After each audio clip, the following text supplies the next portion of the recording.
রহমান প্রভু তুমি মেহেরবান, প্রভু তুমি রহমান, প্রভু তুমি মেহেরবান, প্রভু তুমি রহমান, প্রভু তুমি মেহেরবান।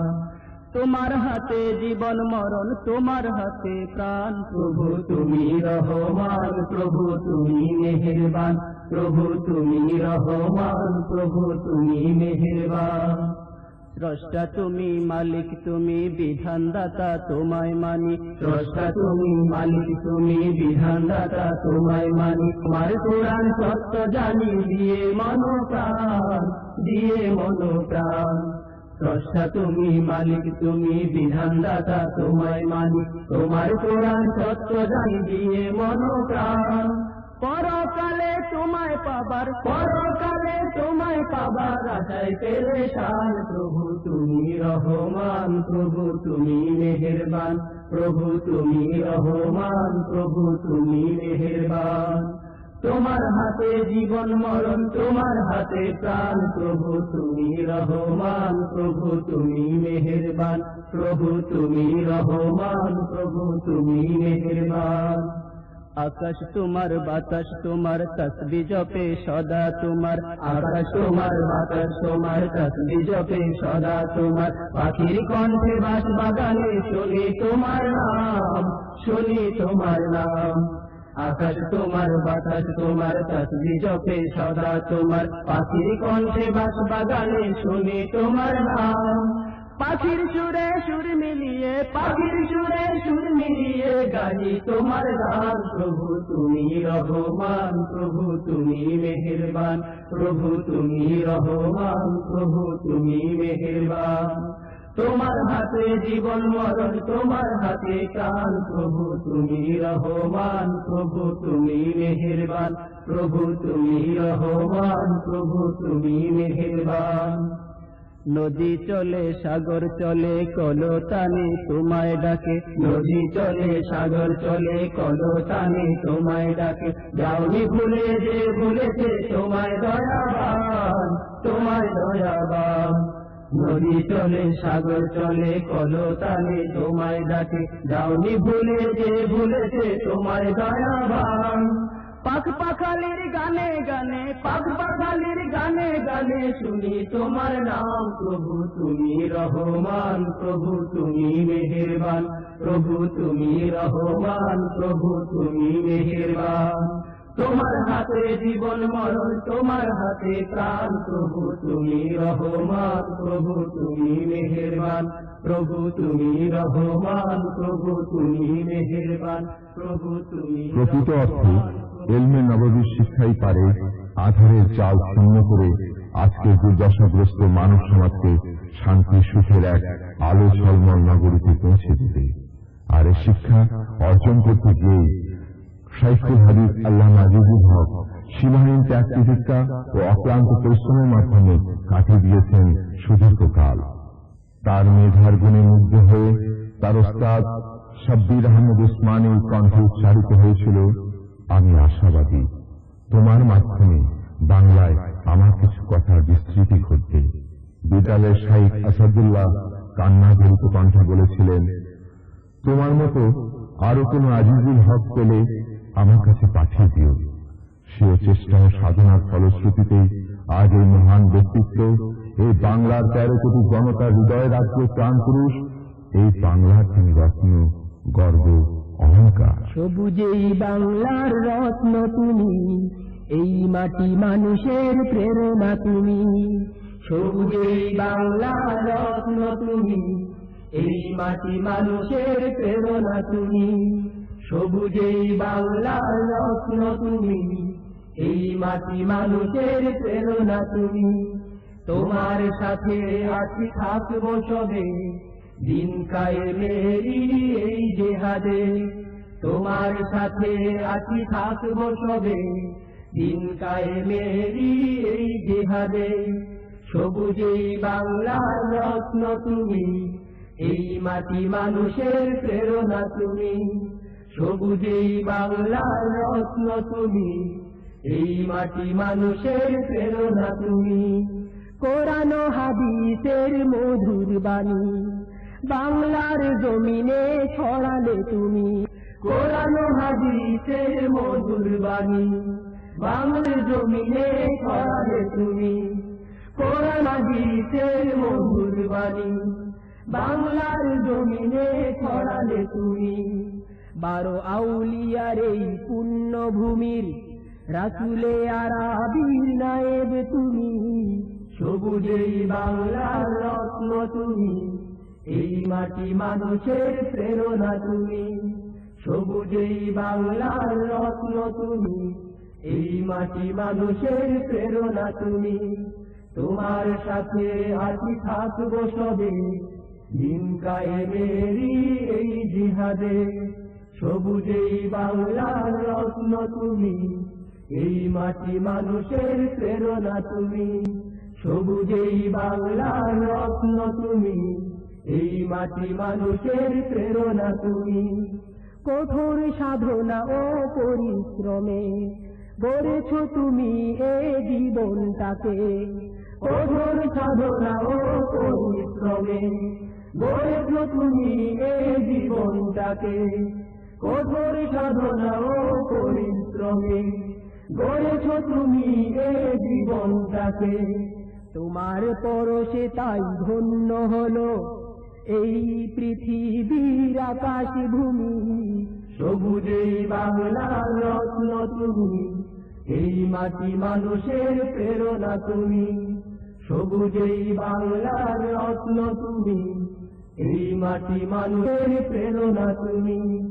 তোমার সাথে আছি থাকবো সবে দিন কায়েমেরই এই জিহাদে। সবুজেই বাংলার রত্ন তুমি, এই মাটি মানুষের প্রেরণা তুমি। সবুজেই বাংলার রত্ন তুমি, এই মাটি মানুষের প্রেরণা তুমি। সবুজেই বাংলার রত্ন তুমি, এই মাটি মানুষের প্রেরণা তুমি। সাইফুল হাদিস আল্লামা আজিজুল হক অর্ধ শতাব্দীর অধিককাল যাবৎ হাদিস শাস্ত্রের মহাগ্রন্থ বুখারী শরীফের দরস ও বাংলা ভাষায় সর্বপ্রথম তার অনুবাদ করার মাধ্যমে আজ এক জীবন্ত ইতিহাস। দেশের দিকে দিকে ছড়িয়ে পড়া হাজারো আলেমের তিনি ওস্তাদ, আলেমকুল শিরোমণি। তিনি মোদের পরম পাওয়া বিধাতার এক নিয়ামক। शेख हदीस व मिल्लत है, ये फख्र इबाद व उम्मत है। ये शेख हदीस व मिल्लत है, ये फख्र इबाद व उम्मत है। ये शेख हदीस व मिल्लत है, ये फख्र इबाद व उम्मत है। लाखों मन का रहबर है जो फिक्र रसूल का परताऊ है। ये शेख हदीस व मिल्लत है, ये फख्र इबाद व उम्मत है। ये शेख हदीस व मिल्लत है, ये फख्र इबाद व उम्मत है। एक मौज मगर वो दरिया है, एक फर्द मगर वो मकतब है। एक मौज मगर वो दरिया है, एक फर्द मगर वो मकतब है। एक फिक्र मगर वो महफिल है, एक बरक मगर वो रुसवा है। ये शेख हदीस व मिल्लत है, ये फख्र इबाद व उम्मत है। लाखों मन का रहबर है जो फिक्र रसूल का परताऊ है। ये शेख हदीस व मिल्लत है, ये फख्र इबाद व उम्मत है। खुर्शीद ये दीने अहमद है, मुर्शिद है जमा का मुशफिक है। खुर्शीद ये दीने अहमद है, मुर्शिद है जमा का मुशफिक है।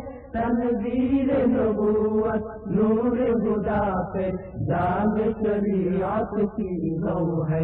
ये शेख हदीस व मिल्लत है, ये फख्र इबाद व उम्मत है। लाखों मन का रहबर है जो ذکر رسول کا پرتو ہے، یہ شیخ حدیث و ملت ہے، یہ فخر عباد و امت ہے، یہ روح ولی اللہ بنے، یہ رنگ رشید و قاسم ہے، یہ روح ولی اللہ بنے، یہ رنگ رشید و قاسم ہے، یہ خواب حسین و اشرف ہے، شبیر و ظفر کا پیارا ہے، یہ شیخ حدیث و ملت ہے، یہ فخر عباد و امت ہے، لاکھوں امم کا رہبر ہے، جو ذکر رسول کا پرتو ہے، یہ شیخ حدیث و ملت ہے، یہ فخر عباد و امت ہے، ہم بے زباں ہے گنگا ہے، خوب تیری بے پایا ہے، ہم بے زباں ہے گنگا ہے، خوب تیری بے پایا ہے، اب ترک کرے ہم کس کو بتا، پھر کس کے بیاں پر قادر ہے، یہ شیخ حدیث و ملت ہے، یہ فخر عباد و امت ہے، لاکھوں امم کا رہبر ہے، جو ذکر رسول کا پرتو ہے، یہ شیخ حدیث و ملت ہے، یہ فخر عباد و امت ہے، گر پوچھو مجھے اے خلق خدا تم کون تیری یہ دولت ہے، گر پوچھو مجھے اے خلق خدا تم کون تیری یہ دولت ہے، یہ چین بخاری روح بخاری شیخ عزیز الحق ہی ہے، یہ شیخ حدیث و ملت ہے، یہ فخر عباد و امت ہے، لاکھوں امم کا رہبر ہے، جو ذکر رسول کا پرتو ہے، یہ شیخ حدیث و ملت ہے، یہ فخر عباد و امت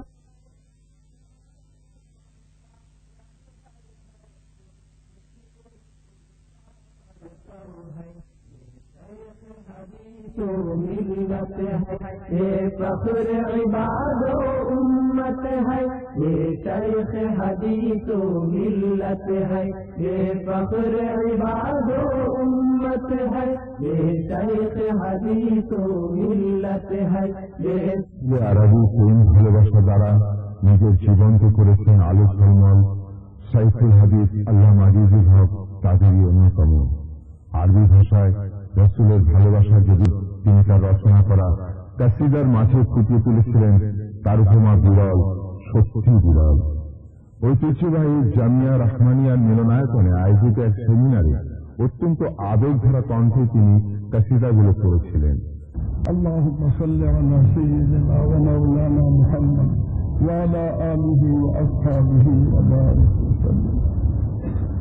كفى لحظة من ذكرى حبيب ومنزل سقته السواري والغوالي بسلسل، ومهلا على تذكار آثار طيبة مدينة محبوب كريم مفضل، بها قبة الخضراء في رونق الزهى تلالأ نورا فوق بدر مكمل، بها مركب المولى الكريم محمد يفوق على العرش المعلى ويعتمي، يذكرنا آسها ديارها وتبدي لنا ما لا نراه ونجتلي،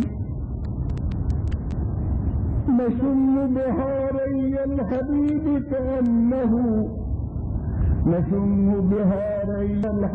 كأنه على ظهرها ثاب ولم يترحل، حبيب إله العالمين محمد رفيع الهلا خير البرايا وأفضل، صلى الله عليه وسلم. إمام النبيين رسول معظم وسيد كونين عديل الممثل، شفاعه ترجى لدى كل غمة وقرب وهول ورهان الغوائل، ترى باسمه يشفى السقام وإنه لحرز عظيم من جميع النوازل، ولو كانت الآيات تعدل قدره لكان اسمه يحيي رميم المفاصل، هو النور والبعد طه وشاهد وصاحب إسراء عظيم الشمائل، دعاه الإله بالبراق ومعرج إلى الملأ الأعلى وآل المنازل، فصار إلى العرش وما شاء ربه برؤية آيات عظام الدلائل، وزار من الآيات ما لم يفسر وهذا الكرامات ما لم يفصل، ونال العلا فوق الخيال وخاطر، وعزا وإجلالا وكل الفضائل، بنى فتدلى قاب قوسين ربه، بنى فتدلى قاب قوسين ربه، فأوحى إليه من عظام المسائل، وصار نبيا للحبيب حبيبه، وصار نبيا للحبيب حبيبه، وجبريل نائم في الوراء بمعظم، هدى إلى الخير وجنة ربنا، أتانا من الله بدين مغدل، لقد جاء والناس في قعر ظلمة ضلال وإشراك وفي كل باطل،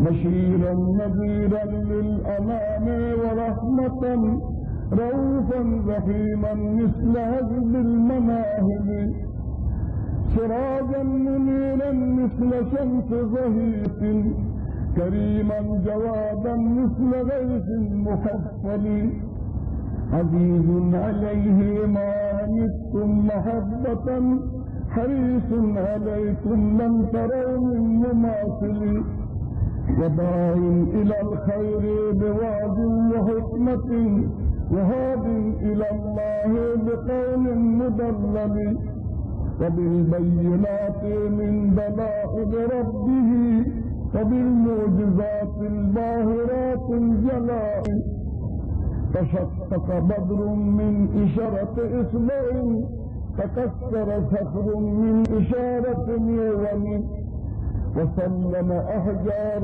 عليه تحية، عليك سلام الله دوما تقبل، وجاء يداه بالحجارة قبضة، فنادت نداء في شهارة مرسل، تفلت أشجار إليه ملبة، وقامت لديه مثل عبد مذلل، تجمع أغصان إليه مظلة، وصار الغمام مثل سقف مظلل، وحنت إليه نخلة من محبة، فأنت ورنت كاليتيم وأرمل، فلما أتاها هادئا متعطفا، لغاز بكاها كالوليد المغلل، فشكت إليه بالمظالم ماتة، وقلب ظبي مثل سكلى بمعمل، أتقوت بالبيوت بقاية، عليه من الأعداء تهني بمقتل، وجاءت تقيه من عدو حمامة، يقول لسان لا تخف وتوكلي، وقد قال يا أرض خذيه لفارس، فلم يتخلص قبل أمن المبدل، طيور وبحث والخلائق كلها لتدري رسول الله دون التأمل. دعا قومه يوما إلى الله دعوة وأنذرهم هول العذاب المغجل، فنادى نداء يا معاشر مكة هلموا إلى قول النذير المهول، فعم قريشا والعشيرة كلها وخص من القربى بقول مفصل. ألا تعلموني صادقا إن أخذتكم بجيش أتاكم من قريب معجل، فقالوا بلى لم تات زورا ولم نرى بك الكذب يا خير الأمين المعول. فقال اسمعوا ثم اسمعوني فإنني نذير لكم قبل العذاب المخجل. ألا تعبدوا ربا ولا تشركوا به ولا تعبدونا من إله مسول. ألا فاجروا رجلا وأوثان قومكم وما يعبد الآباء أهل المجاهل.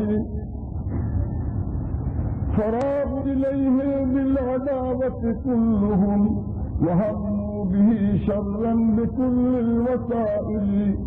سعى كل سعي في هداية قومه ولكن تلقوه بشر مسلسل.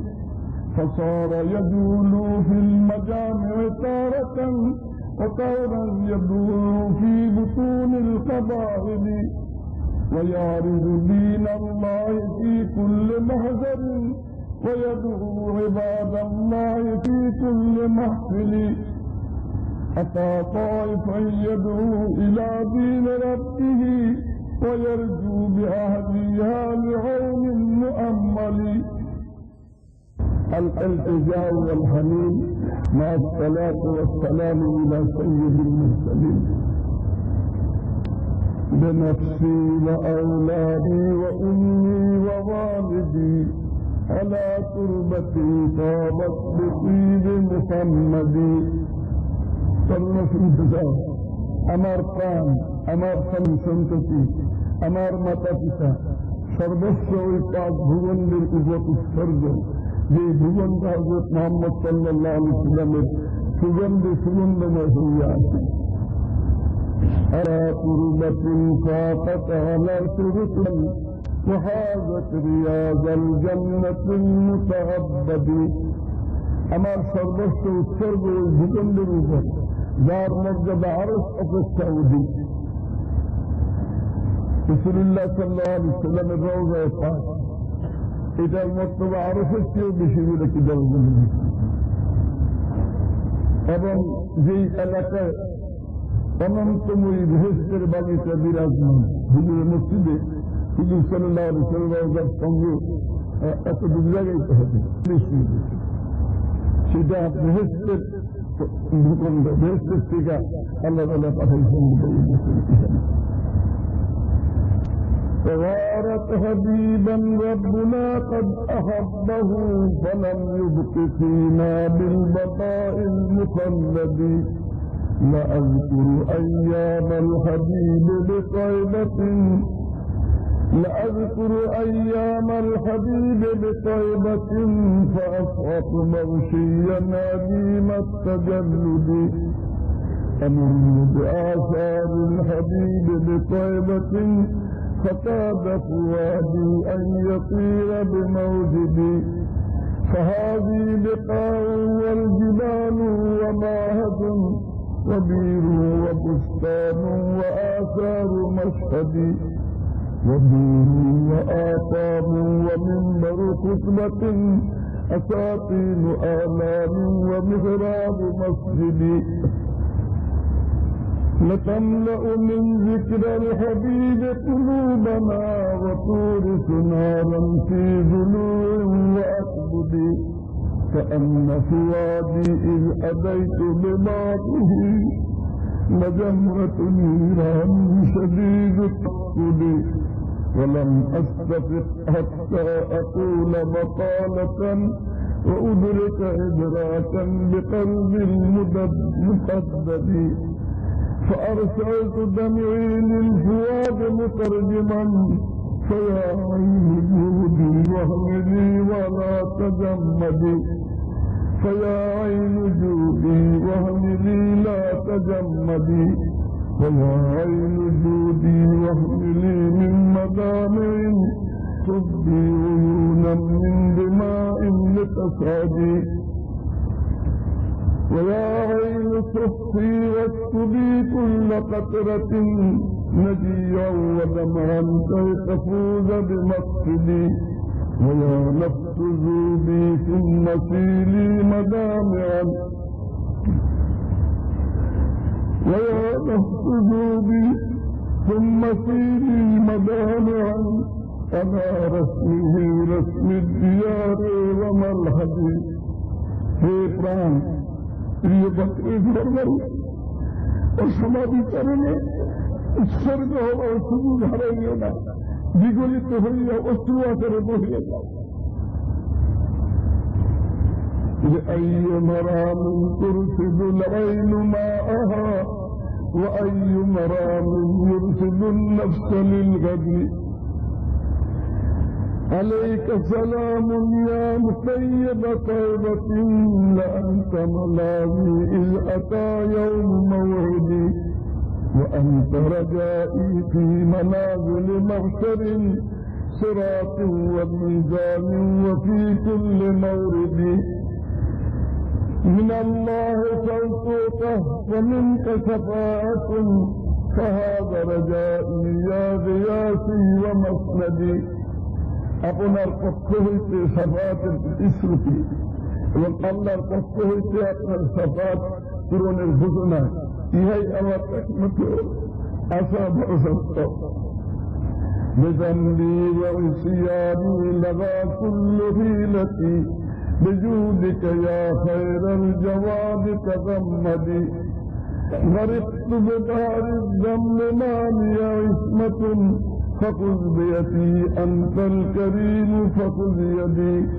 أتيتك مسلوبا وجئتك هاربا أتيتك مسلوبا وجئتك هاربا أغثني بلطف يا مغيثي وزودي أمي شرب هرهلا وهربا استكرت أطلع درس السجن اپنی بہت دنیا امد ساتھ کرو امن امر خمبر قریبی اتیتک مزورا من الذنب خائفا اتیتک عبدا مستجیلا بسیدی امی گناہر بھائے اتنکت ہوئی اپنا سکیاں سیاسی ضرور بیتت پرست غلام منیبر ساتھ پرست سکیاں أتيتك إيلا من ديار بعيدة حزينا بآثار ووجه مسود مناهد انت مقال مثل يدوه لا شيء انت رستاء مرست سياسة أتيت بقلب مستهاب ومغرم جريح بآساف الجرات المباغض أتيت بشوق واستياق ورغبة رجائي بكم آلا وغير مودد أتيتك مولاي بلطفك راضيا أتيتك مولاي بلطفك راضيا ولن يحرم الراضي بباب محمد